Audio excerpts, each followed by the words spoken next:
श्री स्वामी समर्थ. पितृदोष उपाय संकल्पयुक्त खालील पारायण करणे. घरामध्ये 3 गुरुचरित्र, 3 नवनाथ आणि 3 श्रीपाद श्रीवल्लभ चरित्र पारायण करणे. या कालावधीत रोज संध्याकाळी दिवस मावळताना उंबरठ्याजवळ एक जायफळ जाळणे. संकल्पयुक्त सुलभ भागवत सलग 5 अथवा प्रत्येक महिन्याला एक पारायण घरी करणे.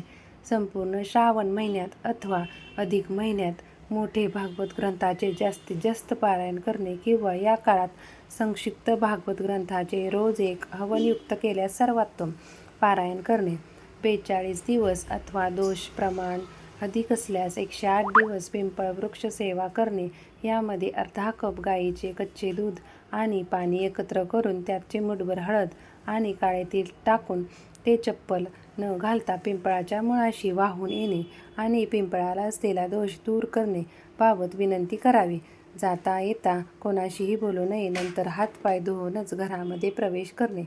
42 दिवस अथवा दोष प्रमाण अधिक असल्यास 108 दिवस घरामध्ये दक्षिण अथवा नैऋत्य दिशेला तोंड करून देवपूजेच्या आधी असलेला दोष दूर होण्याकरिता पुढील सेवा करीत आहे अशी प्रार्थना करावी. त्यानंतर प्रथम नित्यसेवा ग्रंथातील पितृस्तुती स्तोत्र वाचावे आणि त्यानंतर पितृसूक्त हवनयुक्त करावे. ही सेवा नित्यसेवा ग्रंथात योग्यरित्या समजून सांगितलेली आहे. यानंतर घराबाहेर जाऊन हातपाय धुवावे.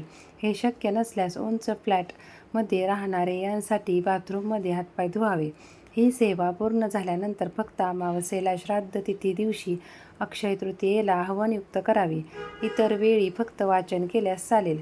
नित्यसेवेबाबत ही सेवा कायम करत राहिल्याने आपल्याला वारंवार नारायण नागबळी अथवा त्रिपिंडी विधी करावे लागत नाही. दोष प्रमाण अधिक असल्यास त्र्यंबकेश्वर येथे पितृदोष निवारणासाठी नारायण नागबळी अथवा त्रिपिंडी विधी करावा. ज्यांना मातृदोष, स्त्रीदोष आणि कन्यादोष असेल त्यांनी मातृगया तीर्थक्षेत्र सिद्धपूर गुजरात येथे श्राद्धविधी त्रिपिंडी विधी करावा. बोध गया बिहार आणि पादगया क्षेत्र पिठापूर आंध्र प्रदेश येथे सुद्धा श्राद्धविधी त्रिपिंडी विधी करता येतात. संकल्पयुक्त 108 दिवस रोज एक याप्रमाणे 108 रुद्रसूक्त अभिषेक जवळपास असलेल्या जागरूक सिद्ध महादेव मंदिरात जाऊन करावा. महिन्यातील प्रत्येक एकादशीला पिंपळाच्या झाडाखाली संक्षिप्त भागवत ग्रंथाचे संकल्पयुक्त पारायण करावे. हवनयुक्त केल्यास सर्वोत्तम. श्री स्वामी समर्थ.